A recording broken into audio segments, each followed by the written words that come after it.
All right, welcome back to the Tectonic Takes podcast. With me, Ivan, today is Saz and Devon. Saz, how are you doing?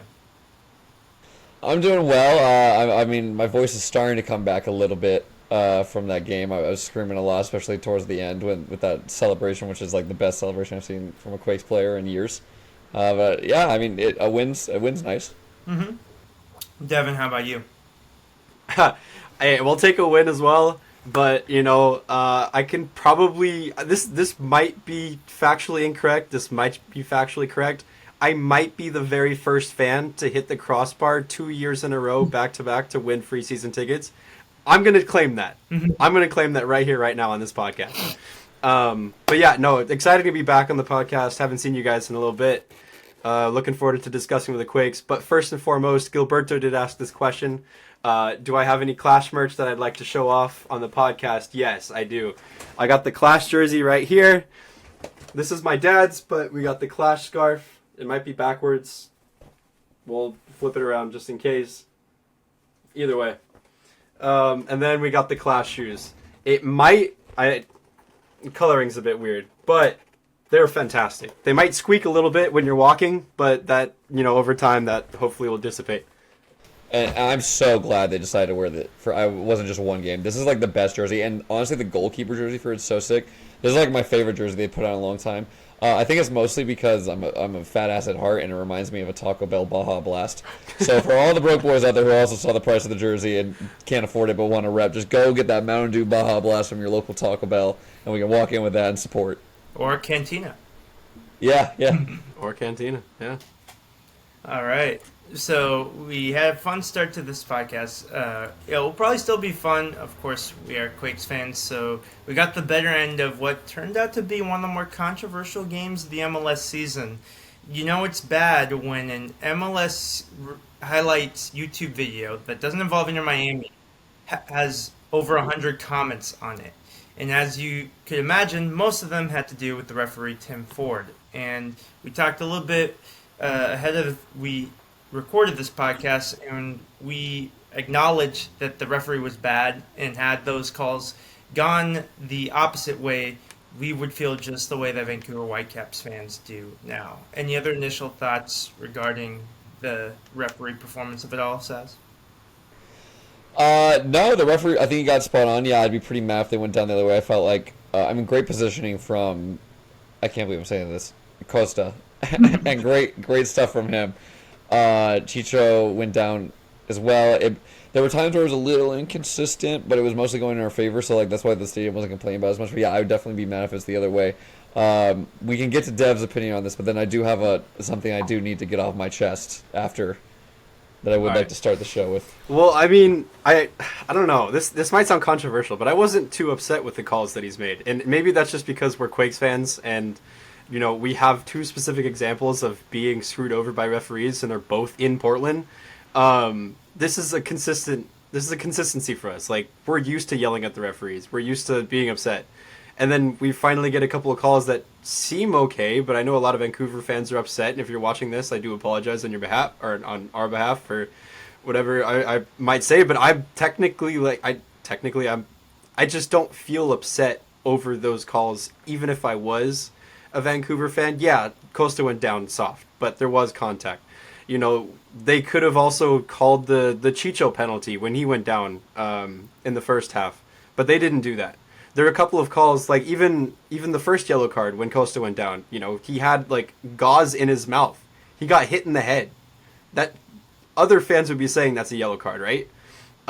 So both instances on the first yellow card and second to red, it felt fair to me. So that said, I'm not too upset with the refereeing decision. I do feel bad in the sense that while we do feel some sort of solace getting ref calls, in the sense that maybe it balances out because we've been screwed over by the refs before, that turns into this hurt people sort of thing. It's like those missed calls that we got against Portland, for example, that had nothing to do with Vancouver. So now Vancouver's the ones that they feel they're in the short end of the stick. One thing I don't get is, because the ref is an LAFC fan, why would an LAFC fan want us to do well? Like, if anything, they don't care about us because their main rival is LA Galaxy. So that part lost me. Any comments on the LAFC stuff of it all? Yeah, I think you hit the nail on the head there, Ivan. You know, he is an LAFC fan. Why would he want the Quakes to succeed? He'd want any team but the Quakes or Galaxy to succeed if that was the case. And also, these are his wife's images. These are his wife's account. I don't condone at all, you know, exposing a referee's family or going after him in that sense at any point whatsoever. Despite our, you know, our hatred towards that one ref. I forgot his name right now, but he was one of the most hated refs in the league, and even him, I wouldn't want anything to do with exposing his family for that. That's their privacy. Yeah, leave the family alone. Just keep it to the ref. Exactly. I No didn't even know that doxing. happened. That's crazy. Yeah. Yeah, people are crazy. Oh, like over a game is crazy, but over a US MLS game is even crazier. Like, like, it's not like where every game matters. You know what I mean? Like we're making, in general, like it's just a game, all that blah blah blah, and then you go down the ladder of like reasons why, and towards the bottom, like half the league gets in anyways. But yeah, that's crazy. I did not know that happened. Oh yeah, they were going at that ref for a little while. They screenshot photos of his wife wearing an LAFC jersey at a random hotel, and they're like, you know, this ref is biased. This ref is This ref we biased. just had, Yeah. Canadians nice my ass. All I right. did just Yeah, come back I from mean, Canada, and 99% of the ones I met were nice. Just not in they're the lovely. No, I've been in Canada too. They are lovely. Actually, you know, speaking of lovely Canadians, I think this is a perfect segue for me. I like to think I'm a man of my word, and I like to think I'm very honest, and I'm very like straight in what I see, and I'm man enough to say I owe an apology to two people who every single week I am slewing. I could not believe my eyes. I almost had to rewatch the game. Costa and Mark Anthony Kay had such a good game. Both of them. I could not believe what Mark Anthony Kay must have heard what I was saying, because he was so fast to every ball. He was winning things. He was passing and moving. And I was waiting. I kept waiting for it to go away. It slowed down a little after like 20 minutes, I'm not going to lie. But those first 20 minutes, I could not believe what I was seeing. Coach Luis, one of our listeners, one of my good friends, he was saying that he thought Costa got hit in the head and the staff got it wrong, that he had a concussion. And I'm like, this is the best game he played, so maybe let's give him a little CTE. He forgets his kids' names, but it's for the badge, honestly. Like, he was playing so good. He won the penalty. He had shots go off target, but second one in the stratosphere, they were just barely past the net. It was incredible for both of them from what I saw. So I would just like to apologize to both of them. And the reason I said it segued well, after the game I saw Mark Anthony Kay, and I'm like, dude, what a great game. And he's like, thank you. And I'm like, no, thank you, man. And then he was like, no, thank you. And then I went, no, thank you. And then he went, I could do this all night.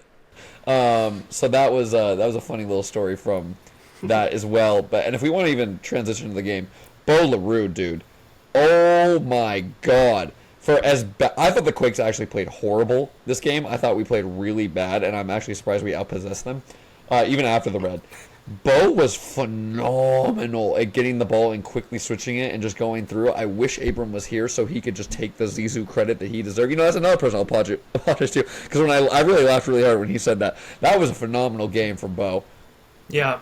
One more thing I want to say before we get into the lineups and specifics about the game is when I look back at this game, especially if the Earthquakes can save the ship and make the playoffs, take the W and run. Like, everyone else is pissed at us, just take the W and run, and hopefully with good performances we can earn a little bit more, or at least go back into the balance of karma. Because maybe we might be looking at the schedule. That's a conversation for later on in the podcast.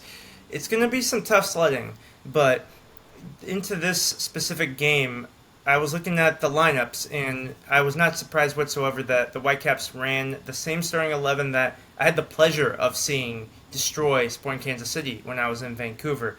The likes of Jaden Nelson and Emmanuel Sabin, it was on display in this game that their pace was electric in the wings. JC Ngando and Sebastian Berhalter allowing Andre Kubas to be a bit more adventurous in that center midfield three. Yohei Takaoka, one of my favorite goalkeepers in the league. And then you had, former LAFC Tristan Blackman there, And it set the tone really early on in that game when there was some jersey pulling Blackman regarding Christian Arango. That was why Arango was more upset than usual at that point in the game. Usually at that point, he's had a shot that didn't go his way, or something else happens that tees him off. That becomes his fuel to perform well the rest of the game. But the big story with the Quakes lineup is due to suspensions. We had to bring in Mark Anthony Kaye because Ian Harkes was unavailable. So as Saz mentioned, this is one of Mac's best performance. But Devon, how nervous were you when you saw that lineup, knowing that even if it was a necessary move, that we were going to be without the services of Ian Harkes? I think given our current form, despite last game, I was nervous no matter what coming into this game about whoever was playing. But seeing Mac, I was a little nervous, admittedly, a little more nervous than usual. But, kind of like you alluded to, Mac put on an impressive performance, delivered an incredible midfield stance, along with Bo LaRue. Like, Bo LaRue's Megan players left and right. It's something that Abram actually said in a chat we're in. He was like, Devin and I are both wrong. Bo isn't Messi or Zidane. He's in fact Pirlo. I'll stand behind that comment too. But yeah, going back to Mac, made a bunch of impressive plays, and I think he won over a couple of fans' hearts, despite his past performances and consistencies. It's now, with our new midfield signing, which we may get to in the future, it could be tough deciding who we want as a starter and what formation we want to roll through moving forward. Yeah, so we could talk a little bit about that situation. And another notable name that was missing from this lineup was Nico Shakiris. And the option was instead loading up the bench with the likes of Nick Fernandez, an unproven but has gotten opportunities defensive midfielder, and Noel Buck, who's just starting to recover. This is the first squad appearance in 3 months, and he's also listed as a defensive midfielder, even though he can go forward and he looks comfortable in those positions, thinking back to his New England days, because we don't have anything to go off of really with his Earthquakes days just yet. So the options, if you weren't going to start Mark Anthony Kaye, would be even bigger rolls of the dice than Mark Anthony Kaye would be. So I agree with the decision. It really was the only decision, and he justified it with his performance. But the concern was that, of course, we alluded to Ocampo got a red card, a second yellow for a challenge, and the Whitecaps were able to plug that hole somewhat. They subbed on another defender, sacrificing Ngondo in midfield. So it was kind of like a 4-2-3 because they were missing a player. But then the Quakes, just 5 minutes passed, 10 minutes passed, approaching halftime. They weren't really stepping up their intensity despite having the player advantage. Bruno Wilson had to make an acrobatic clearance to deny Whitecaps a shock lead right before the half. And I'm the biggest complainer about the way that Quakes close out halves, but some of those complaints were warranted approaching the second half. But Saz, at what point did you reach your frustration level that the Earthquakes weren't really taking advantage of being up a player? Right away, I feel like. It felt like they had the same amount of people on no matter what. Like, I don't feel like we got that big of a momentum swing. And I want to give a shout out to that coach. That was a really good formation change, because it was just a really good read of being able to read our back line, but also realizing the number situation that always can counterattack us on in the midfield, and then just realizing our whole defensive scheme is run back and pray. It was extremely frustrating. I think the people who were frustrating me most were the front three, and that was the reason. We had a couple of people felt like we weren't beating the press, and we were talking about it in the chat. I actually felt like we were doing fine because their press was phenomenal, even being down a man. Actually, I think it was just good. We were beating it. We were finding the gaps. We were actually passing through the middle. Our front three just stand there. They just always stand there, and LaRue was able to find a couple switch balls, which is why I thought he was doing great, especially early on. But they just don't move. Our team doesn't move when people have the ball. They aren't checking and running. Unless it's a run in behind for Espinoza, that's the only type of run we're making where it's just a straight sprint, but it's not a creative run. It's just a play me over the top and I'll see it. It's never a dummy run in to open up space and someone run into it. And that's what was so frustrating for me, because if we just did that a little bit, LaRue has got the talent for it. like clearly has it and he's looking for it and it's just not there. And credit to him, he's been able to keep the ball a lot of the time. It was just so infuriating before they even got the red card, and it hasn't just been this game. It's been a lot of games, but today was especially bad and showed we could be taking advantage of it, and we don't. Yeah, that was something that I was concerned with. It would be one thing if these were just three random MLS forwards and there were statues like, okay, their expectations are lower than the likes of Espinoza and particularly Arango and Arango and Martinez. I did notice Espinoza was a little bit more active than the other two, but you're right that it wasn't their usual activity level. And I'm not sure if there was a bit of a sense of eventually that goal will come, which is not the right mindset to have, of course. Eventually, that first goal did come, but it was a penalty, which you will take the goal any way you can get it. But at the same time, when you're up a player, you'd be more reassured if you got that first goal from open play. Eventually, we talked about the goal there. The sequence started with Takaoka making an impressive save. He saved an own goal from being scored on him, first of all. So, in a way, the Whitecaps were fortunate in that situation. But, of course, their fortunes completely ended after that. Victor Costa, he whiffs on a shot, but he was able to draw contact. I believe it was Blackman who conceded the penalty, and Blackman was kind of their shakiest defender. He's done very well for Whitecaps. He's been a favorite under the coach Jesper Sorensen, who himself he's leading one of the best seasons in Whitecaps history despite this loss. And then it was a lengthy review, and because I was at the Oakland Roots game, I had to follow along the commentary a little bit. And Lloyd Sam and his commentary partners, they both felt convinced that even though that the call was a bit iffy based on their language, they weren't sure if there was going to be enough information for him to overturn it. Of course, the fan response, MLS fan response, at least from what I could gather, was that how do you give the penalty in the first place and then you review it and you don't give it?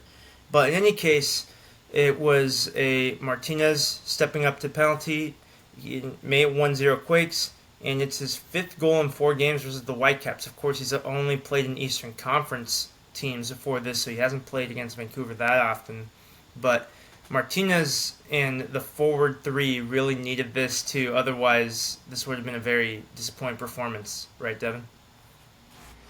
Yeah, I agree with you. I do want to go back to a point Saz was making though with Bolleru and the fact that a lot of the forwards were standing together. I just because it's on the top of my mind, I wanted to say it out loud before we continue. There was a lot of disconnect between our midfielders and forwards. A lot of disconnect. And one prime example was I think we had like a 2-on-1 opportunity with Bolleru and Chicho Arango. Chicho was making a run to the left from the right behind one of the center backs. In Bolleru, instead of reading that pass or reading that run, he passed it directly to Chicho's feet, went between his feet, and Takaoka picked it up. So I think, this seems to be like a theme throughout the entire season. There's just a consistency of disconnect between our midfielders and forwards, and the passing in our offensive third is I don't know the stats, but it feels significantly lower than 70% of the rest of the league. Yeah, honestly, I want to build off that as well. I don't even think it's just the midfield and the forwards, because I can't remember like a consistent time. Maybe I can think of one or two off my head, and that's going for a stretch. When the forwards are receiving a ball from the back line either, that isn't just like a huffing up the field. Like there's so many times where there's space for them just to check into, and they could receive it or someone could run behind. It's so many times where it's Dewan Jones. Oh, also I thought had a really good game actually. Dewan Jones. I mean even Victor Costa running down and like opening up that space and trying to find something. I can pull up that stat for you in terms of passing accuracy in the final third, Devon. Yeah. Yeah. Do you have that on you? I see 93 passes in the final third, 76% accuracy, so 3 out of every 4 passes, but probably felt lower watching it. It kind of feels like 40 to 50%, to be honest. But, that's just because most of the passes we truly remember the important ones. So, there's also that aspect too. And while Victor Costa had an eventful game, arguably one of his better games, and I feel like we say this the few times he does have good games, but credit where it's due, this was one of them. he and Daniel combined to save the Quakes bacon around the 70th minute mark. That's where I felt like that should have been another wake up call to get your S together. Unfortunately, instead, the player who got his S together, one goal in his past 10 games before this, he had his 100th goal initially ruled out when I was there in Vancouver. Instead, his 100th career goal, Brian White, it would have been the leveler where Vancouver would have been taking back a point to British Columbia. And in that moment, I'm sure hearts dropped. So take me back to your thoughts on that moment, Saz. I didn't even watch this game live, but all of a sudden I was, 1 minute I'm in San Jose, California, and the next I'm transported back to 2012 it is, and I'm in Liverpool, England, and Steven Gerrard has the ball and slips, and then they go through on goal. It looked identical to that. Wilson, who had been doing, honestly, I thought a phenomenal job, and I was looking at this back line being like, whoa, this back line's actually doing pretty good between the three of them. just slips, and they go right on through, and I'm like, well, yeah, they scored a 1-on-1. I can't be too mad about that. I had those exact flashbacks, not gonna lie, when it happened. But I was standing next to a Liverpool fan, so I couldn't make any comments like that because I knew he was gonna kick my butt. I sent it to every group chat immediately. The GIF. Yeah, that was a terrifying little moment too, because the goal was scored around like the early 80th minute. With the assist there. He salvaged his performance there with the assist. And then Devon Jones was able to return serve. It was his assist that found Preston Judd, and Preston Judd was rewarded with another Team of the Match Week selection. So now we can go from the despair to the euphoria, Devon. Mac was snubbed, by the way, for player of the match performance. I think Mac deserved it more than anyone. Preston Judd was only out. Sure, he scored one goal, but also so did Joseph Martinez. I think given consistencies, Mac or Bo, one of those two deserved man of the match performances. I'd also like to give a huge shout out to Ricketts.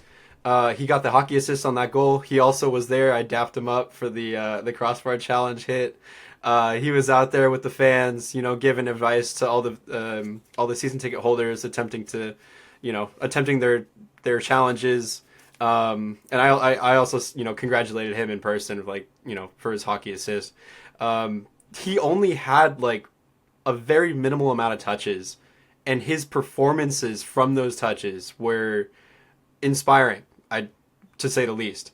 I think he deserves more minutes, despite his, I'll be fair, his somewhat inconsistencies surrounding the fan base opinion on him. But he deserves more minutes after last night's game, or not last night's because it's Monday and last night was Sunday. After Saturday's performance. Yeah, well put. I was going to mention the hockey assist as well. I think he's phenomenal. Obviously, I'm a little biased. Great dude too. Like anytime you talk to him, he's just like always full of like sunshine and rainbows. Like he really is. Yeah, and that's why Mark Anthony Kay is another one who's like so great. That's why I always feel so bad getting him. And Costa, they're super nice.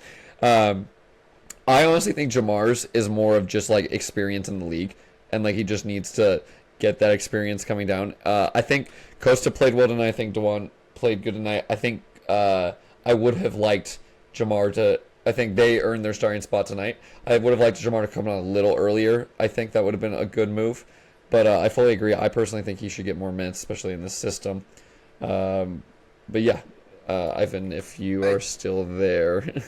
I think Costa, while we sort out Ivan's situation, I just want to make a touch on Costa, is that I think Costa, like, he dedicated himself well to the game. I think he had great moments, especially like, during our goals over the night. One with the penalty, and two with, I think he was the guy who helped get the red card, or was that Chicho? No, that was him. I also thought it was Chicho, but when you look back, it was him. Yeah. Yeah. No. So Costa was a part of two very key plays for the game. Despite those two, though, I was watching Costa closely, and he was making a lot of misplaced passes, and his first touches kind of were going out of bounds a little bit. So I do somewhat as much as I want to praise Costa for all the good that he gave us, and the fact that he made us he got us a player up, and he gave us a pen for the Joseph Martinez's 1-0 go ahead goal. There were very still worrisome moments that I still think in the summer window we could try and find someone, and I still think that his inconsistencies are still there and a little too prominent for me to say that he's back in good graces. Oh, I fully agree. I want to make it clear. It was a good game for him. He had a good game for him, and he had those great moments. But I fully agree with everything you said, and that's why I think Jamar should have been brought on earlier. No, you're 100% same page here. Yeah.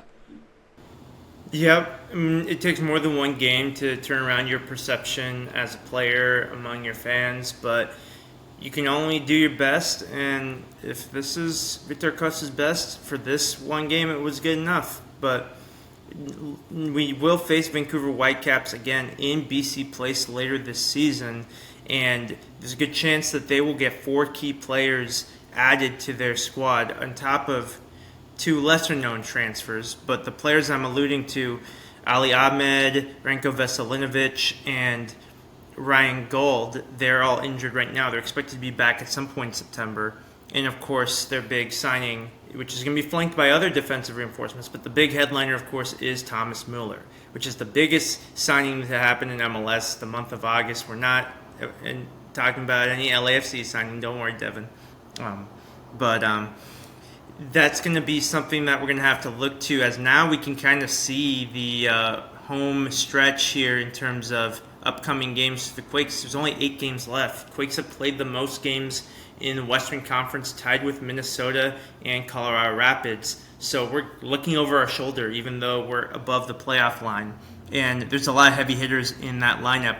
San Diego is our next game. It's at home. It's Autism Acceptance Night. Then we go on the road to Texas with Houston and then Austin. Then we host LAFC, host St. Louis, who have already beaten us at their home. Then we go to San Diego, go to Vancouver, and once again we host Austin. So 3 of our remaining opponents, we're going to face them twice in a very short span, really. Vancouver, Austin, and San Diego. So I know that our friends at Goal Sided, Cesar and Omar, wanted us to project how many points that San Jose Earthquakes could get and if it would be enough for the playoffs. I would say that if we can get 15 out of 24, we're in with a chance. But that's still going to be a high asking point considering where the Quakes have been in the last 7 games and the caliber of opponents we're up against. And so many of these are going to be important swings. Like, of those opponents, the only ones that are dead in the water in terms of playoffs are St. Louis. I wouldn't say Houston are out of it yet because they're only 4 points behind us and with a game in hand. What are your thoughts on the remaining schedule? You can go first, Steph. I'm a little nervous. I mean, given we're still in the summer window, we've only made 1 signing, and that 1 signing, according to his FBref stats, is very shaky. I will let his performances on the field post, when he starts playing with his team, kind of dictate our opinions of the player. I'm very worried. A lot of MLS teams really bolstered their squad. They're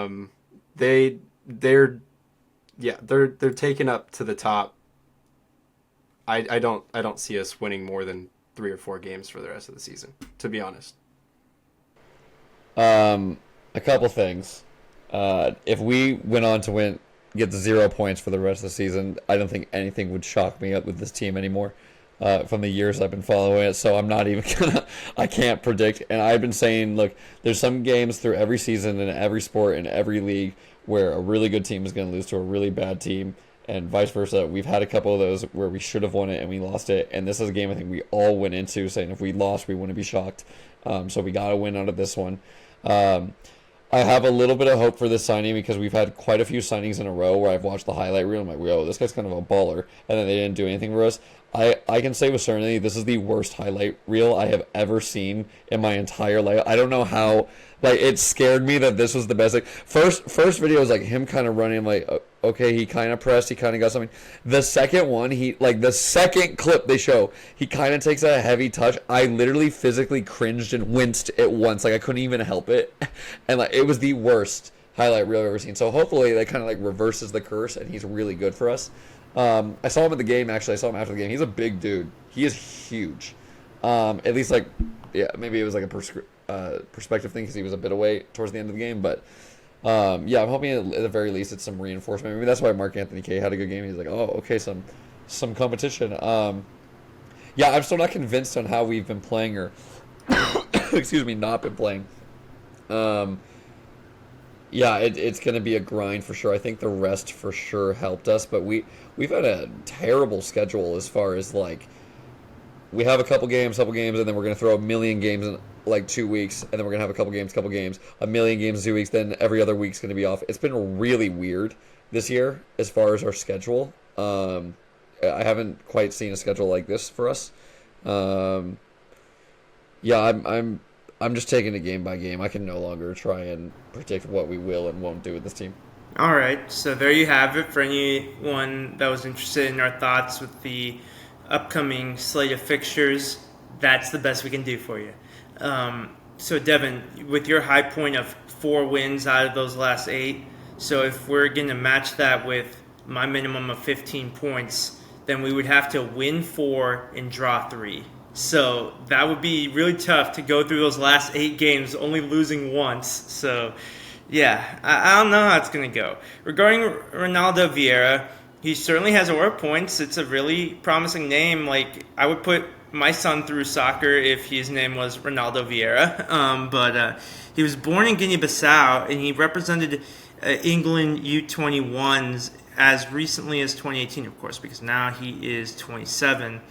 More than likely, if he wants to with the FIFA regulations, probably going to want to enroll in Guinea-Bissau national team, get that phone number there if you want to represent a national team.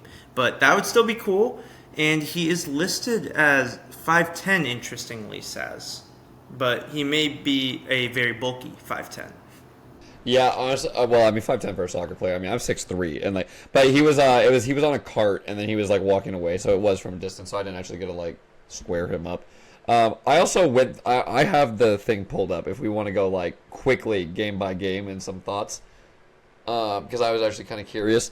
I'm looking home versus San Diego. I'm not expecting a great result there. It's that first season MLS, like suddenly we're the greatest team in the world thing that's happened like the last 5 first teams. Then we got Houston away, and I don't care how bad it is. It's going to be Houston in August. That's probably going to be a weather delay somehow. It's going to find a way. It's going to be 10,000 degrees. In Houston, huh? Yeah, in Houston. So that doesn't sound great. Then we're following it. Yeah, then we're following it next week with Austin once again in August, end of August. So that's going to be another great weather situation. I think we might be able to pull something out of that one, but we'll see. Then it's going to be in LAFC, who we just aren't doing good against this year. Or sorry, it's going to be at home versus LAFC. Yeah, and I think that's the Levi Stadium game, so that will be interesting. Not feeling great about that. Then, actually, no, funny enough, we're playing St. Louis after that, who we have a terrible track record, but I have a slight feeling we might get a revenge game there, so I don't know why I feel good about that one, but I do. And then we're going to San Diego. I don't feel good about that, especially in San Diego, but we have to see how we play against them this first one. It might be one of those weird things where we just do good against them. So I feel like out of the 2 San Diego games, we might find a draw out of one of those, but we'll see. At least they'll be close, I hope. Then we go into Vancouver for our second to last game, the penultimate game. I imagine that one would be much worse, not even just from the reinforcements. I just imagine that'd be much worse. I think we got off this one. And then we end with Austin FC, where I think if we need a win, we're going to lose. And I think if it doesn't matter, we're going to have an interesting game. We're like, well, that was fun, but too bad there's no more. So, judging by what you said, I think that your more optimistic look is 10 to 12 points rather than 15. I think if you turn 10 around, that was more my point. We might get all points through this. We might get a couple points. I don't know. You really don't know because you don't know who's going to get injured. You don't know who's going to show up. And then if I look at the standings in the league, we are on that cusp. Okay, and then it's Real Salt Lake. If you look at games played too, I think we're down at least one game, or we're up a game via the rest of the league. Oh yeah, Yeah. holy crap! LAFC is in 5th place and they've played 3 less games than us. That is insane. Yeah. Yeah, then we've played one more game than every single person below us. And then the people close to us have either played the same or less. I don't know what their schedule is looking at, but we are playing Dallas and... Did I mention Houston? No, we're not playing Dallas. We're only playing 2 of these teams. St. Louis is pretty much out of it. But there could be a swing there. So I'd have to see their schedules as well. But that, yeah, it is a rough schedule. And you're going to look back at some of those games where we should have maybe at least drew or took some more points. And I don't know. MLS is rock, paper, scissors. So let's see if we can make in that play-in game. Is that what they're doing? Yeah. Can you imagine if we were still in the U.S. Open Cup, we'd potentially have 2 more games on top of the current schedule we have. Steve, I think I would trade in a U.S. Open Cup for not making playoffs.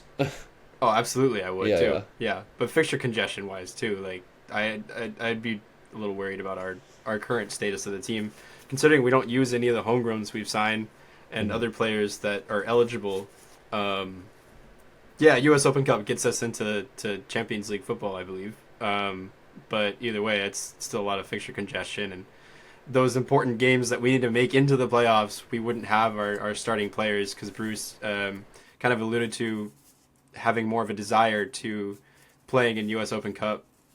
I mean, yeah, I'm talking hypotheticals right now, but it's something to keep in mind for even for next season with our current squad. Yeah, and just looking ahead to the San Diego team, that they're the wolves in sheep's clothing, and it's a bit of a repetitive trope with some of these new MLS expansion teams. But their starting goalkeeper was the backup in Miami. The only recognizable name in their back line was Christopher McVeigh, who was on a bad DC United team before this. And then there are more notable players like Sverkov, Anders Dreyer, and of course Chucky Lozano. They're great. And then you look at their bench. Luca De La Torre doesn't inspire a lot of confidence from the U.S. men's national team perspective. Alex Mighton, he never really broke out at Nottingham Forest. It's the likes of journeymen such as Emmanuel Boateng and Corey Baird. So they're getting so much out of this team that you would imagine would be where St. Louis and LA Galaxy are in the table. And yet, they're in contention with the Western Conference, similar to Vancouver Whitecaps. So, obviously, not to be underestimated. They weren't going to be underestimated to begin with. It's going to be an interesting kickoff time, of course, Sunday, 4 p.m. That's not a common occurrence anymore in Major League Soccer in the Apple TV era. But we were able to find a way to beat one Western Conference heavyweight. Let's try to do it again. And, of course, a lot of focus in terms of the preparation, but especially from the fan perspective. There will be at least 100 different Chucky Lozano jerseys, maybe 500 really, in the crowd. But it's going to be an interesting matchup. Of course, there's also the former Quakes player, Anibal Godoy. I feel like he's played against the Quakes in 3 or 4 different MLS clubs since he's left San Jose Earthquakes, but he's always a reliable veteran to steady the ship for these new teams, whether it was Nashville or whether it's San Diego. So, what are some keys to the game? Either of you can contribute. I'll let Saz go first here. Praying. I think that's always something our team should inspire more. Oscar Verhoeven's going to be out for them because you just can't play against your own lone team. I'm trying to think. Yeah, I haven't watched San Diego. I think for the sake of me still caring about this game, I've tried to watch as little MLS as possible. So the Quakes is enough. Dude, it's just so tough every week when we do this stuff because I never know what team's showing up. And then it's just like we have so many of the pieces, especially this year, and then we just don't do like the simple things. And it's just rinse Do I have and to send repeat. you homework, So, Saz? yeah, oh no, God, I'm out of school. Oh God, I literally felt like a shiver down my spine.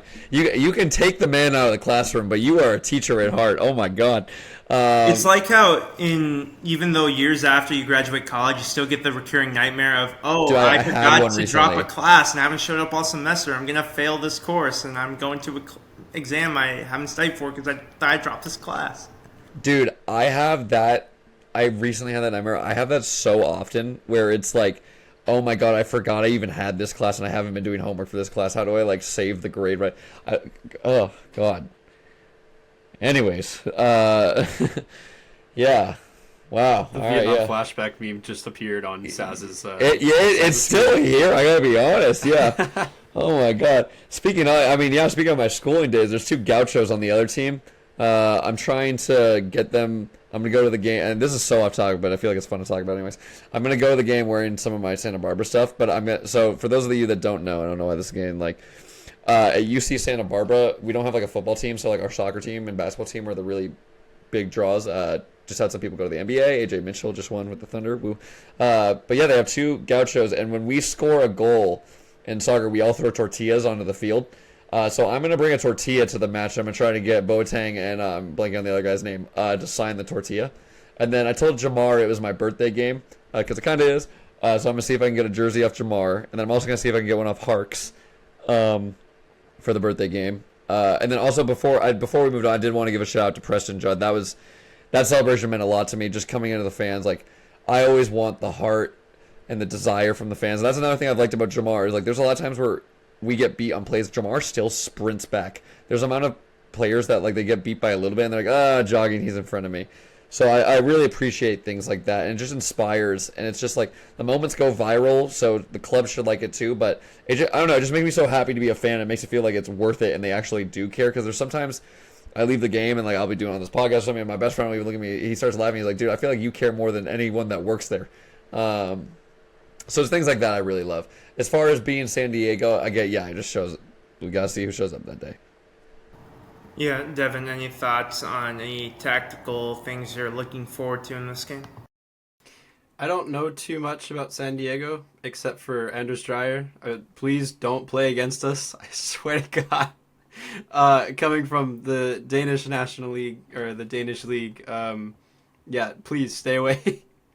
If he scores, it's almost a similar situation to Evander. Like, nice, he scored. I'm very happy. I like him as a player, but why against us? I mean, Why? we saw how well those type of leagues done with Pellegrino, so like you never know. Like He is one of the top players in the league, isn't he? Right now, Anders Dreyer. Pellegrino. No. Yeah, I know.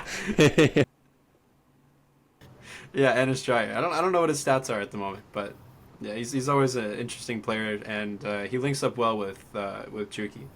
This will be the last allusion I make to he must not be named, at least for this podcast, but there was a Tottenham player I was expecting to make it to MLS before that one, Christian Eriksen. Now, you would definitely have been conflicted if he would go to like a typical like LA team or something, but yeah, the fact He's that a free agent right now. Come to San Jose. We need a 10.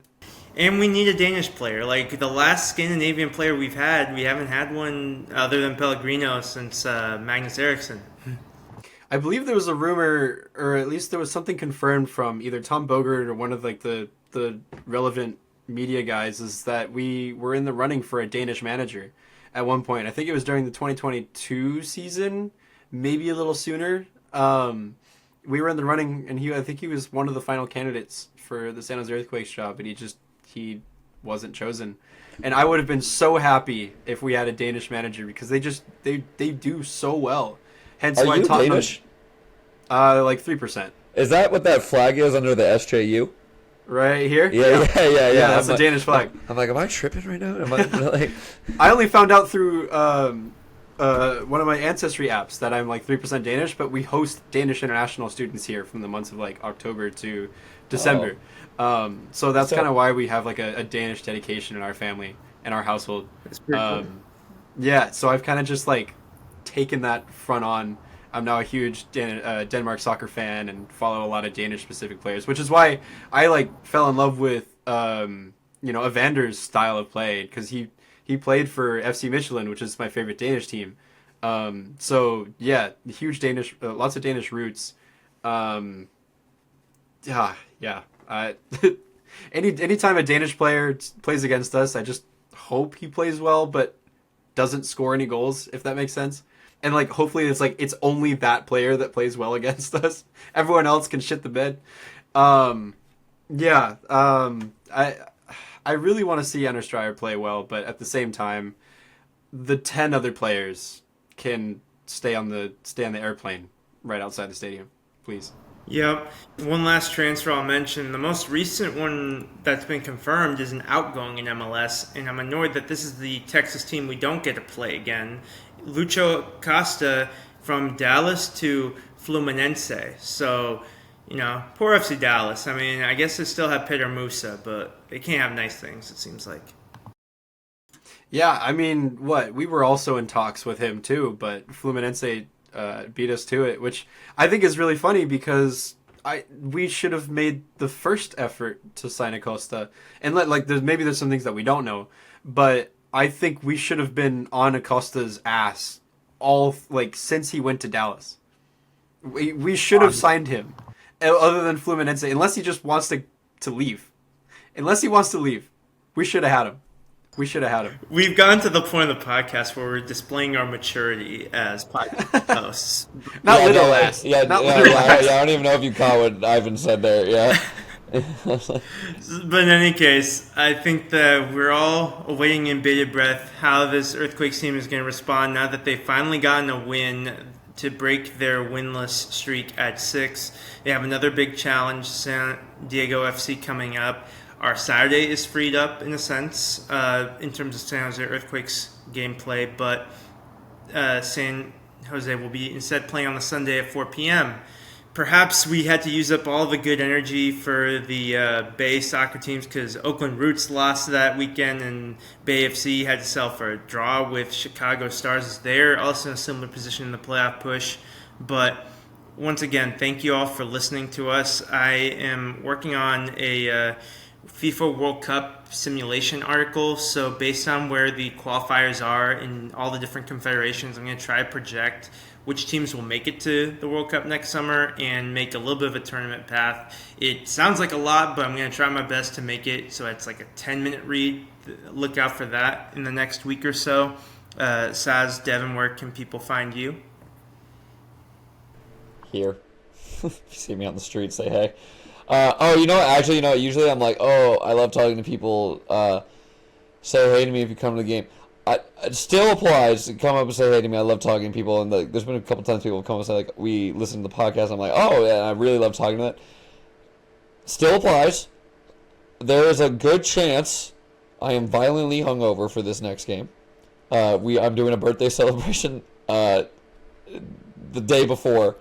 It's going to involve a lot of drinking. So if I seem like I'm in a pissy mood, it's not you. It was being a poor decisions and not being a good adult the day before. So that's an invitation to record Saz's antics at the San Diego game. Oh yeah, no, you got permission to do that all the time. Yeah, I'm an idiot. Yeah, just make me look even dumber. Yeah. Devin, where can people keep up with your stuff? I'm gonna mimic Saz here. Follow me on Tectonic Takes, and that's about all you can find me. I've made a pledge to eradicate myself from all social media. I have only Instagram that's left, and that's it. Yep, and you can follow us on Tectonic Takes. If you do not like Twitter anymore, we are on Blue Sky. We will provide similar quality content across the board for all of our community members. If you like our sassy responses to the one sentence we get on the ESPN Power Rankings, make sure you follow us. But other than that, thank you so much for listening and watching. Go Quakes. Go Quakes.